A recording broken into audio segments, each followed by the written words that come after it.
Hello everyone, Zane with you, and today we'll show you how to set reminders in new Outlook. Okay, first thing that you should do is to simply go and open the Outlook on your PC. Then you want to go and click on Calendar on the left side.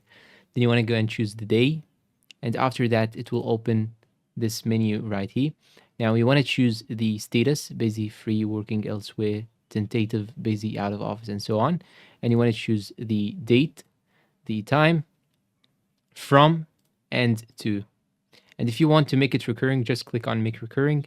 You can even set a time zone. And here you can invite attendees if you want to do so, but this is optional.